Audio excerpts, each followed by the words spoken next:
Wala ka bang napapansin sa iyong mga kapaligiran? Kay dumi na ng hangin, pati ng mga ilog natin. Hindi na masamang pagunlad at malayo-layo na rin ang ating narating.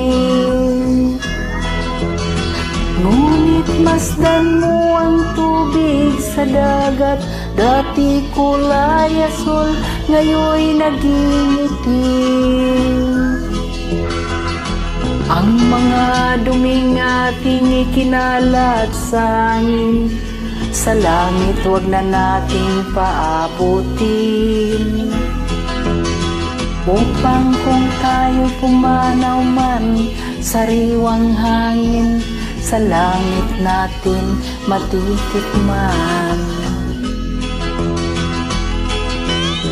Mayroon lang akong inihiling, sa aking pagpanaw sana ay tag-ulan. Gitara ko ay aking dadalhin, upang sa ulap na lang tayo magkantahan.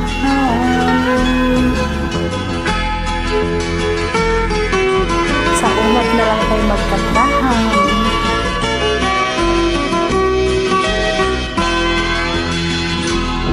Ang mga bata ngayon lang isinilang, may hangin pa kayang matitikman. May mga puno pa kaya silang aakyatin, may mga ilog pa kayang lalangoyan.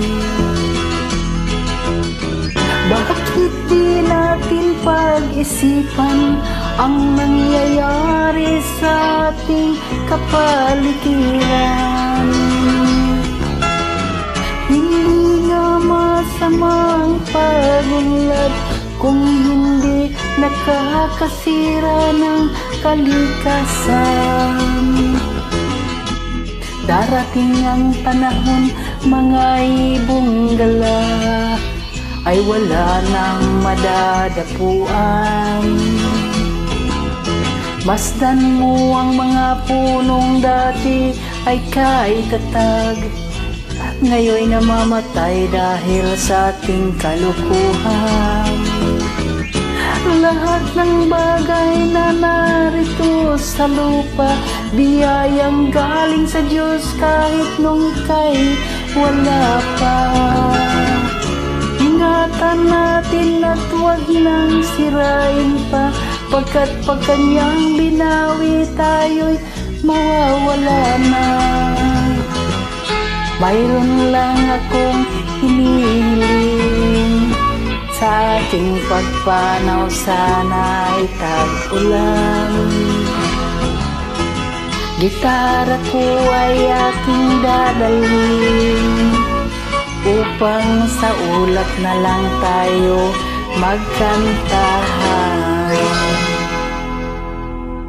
Salamat po.